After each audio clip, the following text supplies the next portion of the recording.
si on s'intéresse à ce business, encore une fois, j'ai été toujours, d'ailleurs, on en a déjà parlé ici des placements de produits, on a déjà parlé de ça, je suis désolée, personne n'a attendu Booba pour en parler, on en a déjà parlé ici, et à chaque fois, j'ai été là pour en parler avec transparence. Voilà, et je le referai tout le temps. Et s'il faut durcir, on durcira. Mais je ne peux pas tolérer un harcèlement en meute, d'accord? Je ne peux pas harceler ce qui se passe.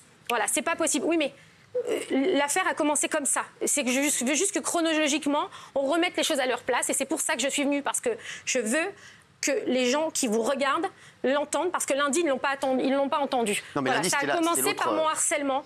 L'enquête a été ouverte pour mon harcèlement. Les placements de produits dans la tête de Booba sont venus.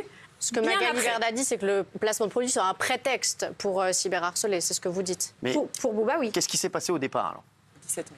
Je ne sais pas, je ne connais pas Booba en fait, je ne le sais pas. Je ne connais pas cette personne, je n'ai jamais travaillé avec lui, je ne lui ai jamais parlé. Parce que Booba, ce qu'il dit, je te le dis Magali, comme ça au moins, moi je pense qu'il faut crever l'abcès. Oui, absolument. Exactement, et moi je lui parlerai également. Il dit qu'en fait, lui, sa guerre, c'est contre vous, parce qu'il dit, voilà, tous ces gens-là sont des cancers de la société, et qu'ils arnaquent les gens, qu'ils arnaquent son public, qu'ils arnaquent mon public, qu'ils arnaquent tes clients, et que, voilà, c'est ce qu'il dit. Est-ce que Booba est un exemple dans ce qu'il dit ? Non, mais il dit que c'est son combat. Voilà. Est-ce que toi, aujourd'hui, tu as le sentiment qu'il a des preuves sur ça, comme quoi, c'est pas que toi, parce qu'il n'y a pas que toi, hein, il n'y a pas que Magali Berda comme société d'influenceurs, il y en a plein d'autres. Et apparemment, de ce qu'on me dit, en plus, ce serait la plus propre. Shona Evans, voilà. Après, moi j'en suis témoin, honnêtement, c'est très, très Mais qu'est-ce que tu dis à ça? Pourquoi? Qu'est-ce qui fait qui dit qu'il y a des gens qui se font arnaquer, il y a des gens qui nous regardent, qui achètent des produits 4 fois plus chers, alors que voilà, ça coûte 10 balles et ça leur coûte 40 balles. Est-ce que est-ce que c'est la vérité ou pas? Mais je viens de l'expliquer, évidemment qu'il y a eu des dérives. C'était un nouveau métier il n'y a pas très longtemps. C'est allé très vite. Aujourd'hui, ça n'est plus un nouveau métier. On n'a plus le droit aux erreurs qu'on avait le droit au début, forcément. On n'était pas... voilà, ça s'encadre au fur et à mesure. Et encore une fois, il faut mettre des règles en place. Si je dis ça, c'est que bien évidemment qu'il y a eu des suites. Mais c'est pas maintenant, en fait. À la limite, j'ai envie de vous dire, c'est un peu tard parce que des lanceurs d'alerte, il y en a... Avant, il y en a eu depuis des années. Et ils sont sur les réseaux sociaux. Et encore une fois, ils le font proprement.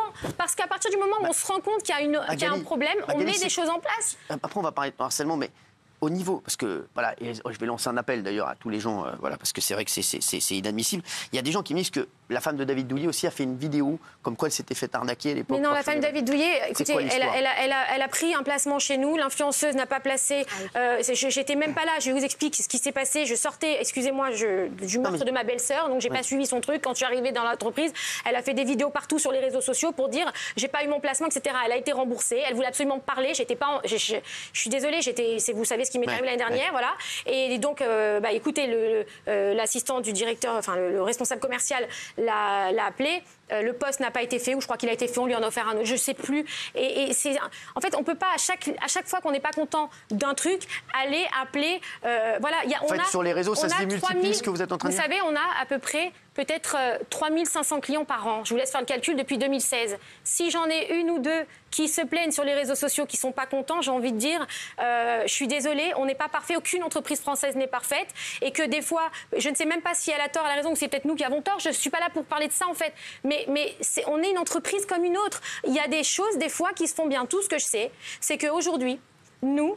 influenceurs sont en conformité. Nous, on leur demande de mettre les hashtags sponsorisés, de prévenir le consommateur depuis 2017. Et ça, c'est pas moi qui le dis. C'est tout le monde. Nous, on demande à nos influenceurs de prévenir le consommateur qu'ils sont payés pour cette promotion depuis 2017. D'accord ? On a été un des seuls sur le marché, parce qu'il y en a certains qui le font. Je suis pas là pour dire c'est moi la meilleure, pas du tout. Il y en a qui le font, il y en a qui le font pas. Voilà. Donc, mais en tout cas, nous, on le demande. Donc, c'est tout. Et il y a des choses qui sont bien, pas bien, comme partout.